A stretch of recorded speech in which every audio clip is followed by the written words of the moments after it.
بسم اللہ الرحمن الرحیم۔ رسول اللہ صلی اللہ علیہ وآلہ وسلم نے ارشاد فرمایا، جس شخص کی رات کو آنکھ کھل گئی اور اس نے یہ دعا پڑھی، لا الہ الا اللہ وحدہ لا شریک لہ لہ الملک ولہ الحمد وہو علی کل شیء قدیر، الحمد للہ وسبحان اللہ ولا الہ الا اللہ واللہ اکبر ولا حول ولا قوۃ الا باللہ۔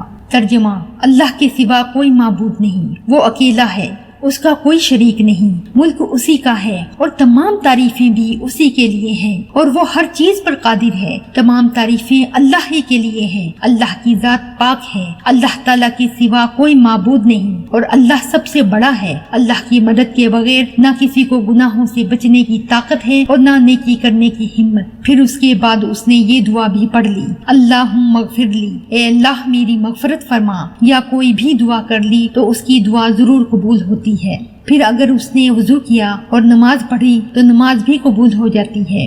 ثواب کی نیت پر اس ویڈیو کو زیادہ سے زیادہ لوگوں کو شیئر کر دیں۔ شکریہ۔